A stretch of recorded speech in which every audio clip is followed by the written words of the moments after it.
금리 급등락 이후 잃어버린 10년 온다. 이 말은 여러분 아주 간단하게 해석할 수 있습니다.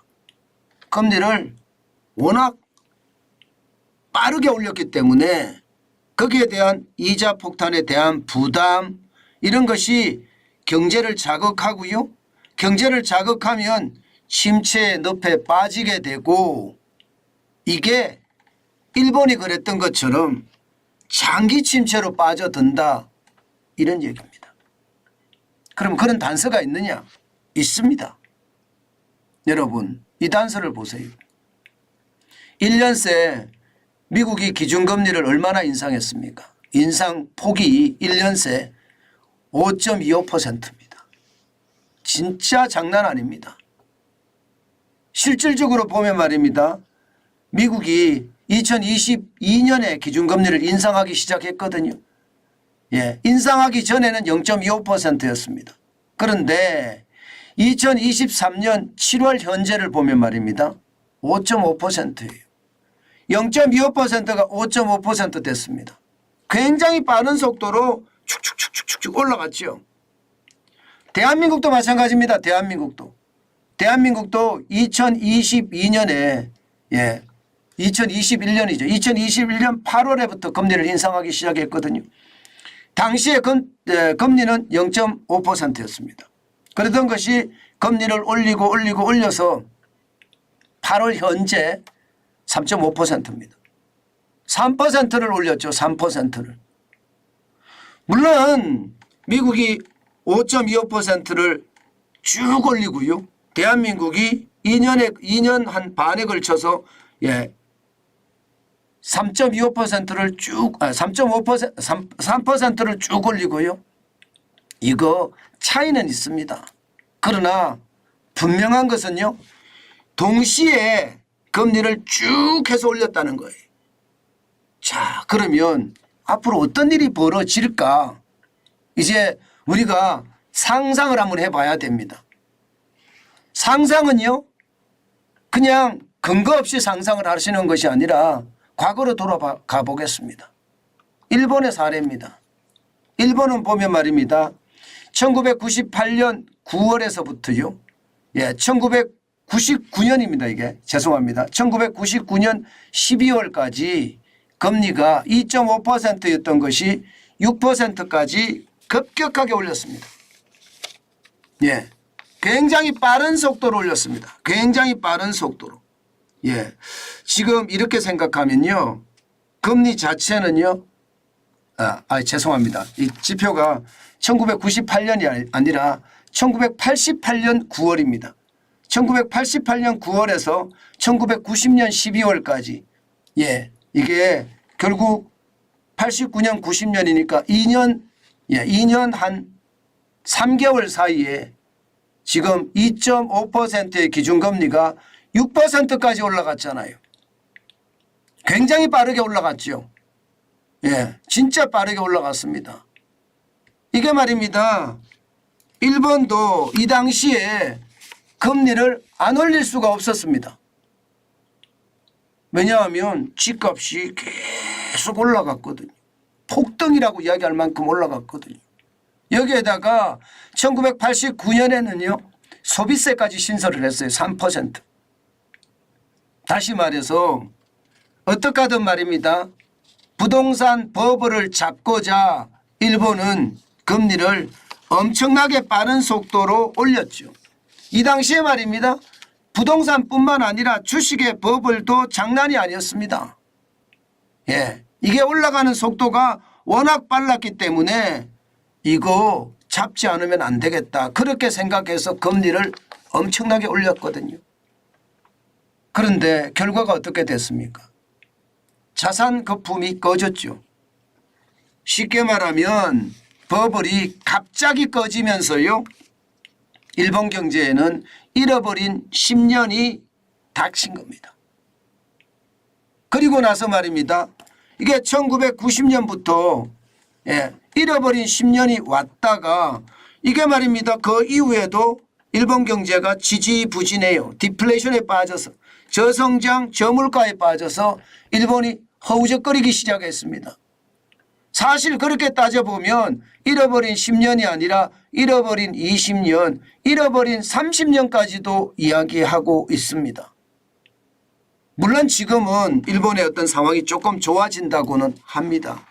자, 여기에서 우리가 느낄 수 있는 것은 지금 일본의 사례에서 봤듯이 우리의 사례고 미국의 사례입니다. 아니, 전 세계의 사례일 수도 있습니다.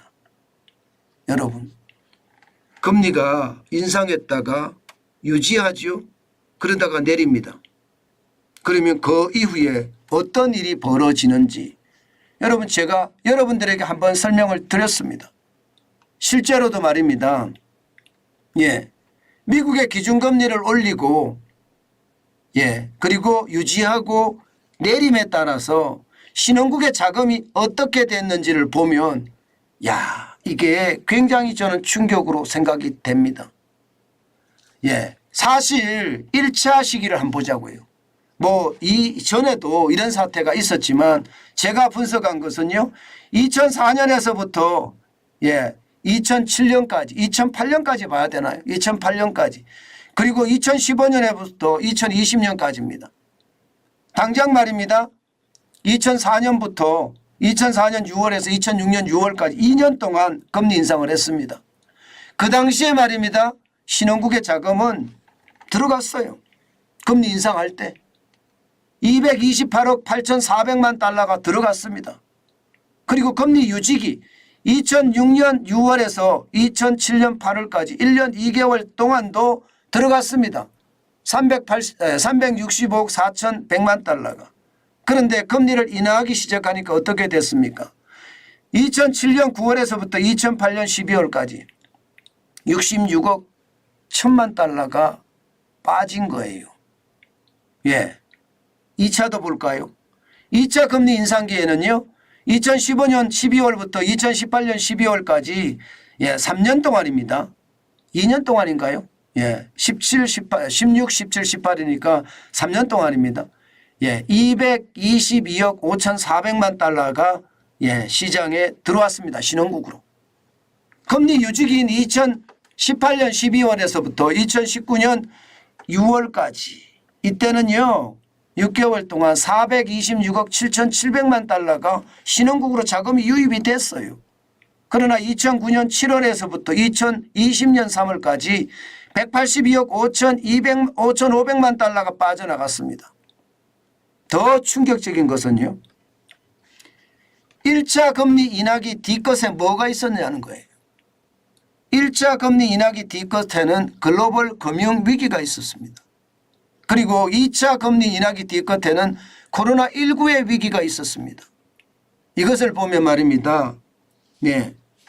이게 단순하게 일본이 잃어버린 10년을 1990년대 시작해서 맞았다고 이야기하지만 사실 금리가 인상되고 인하되고 이 사이에서는요.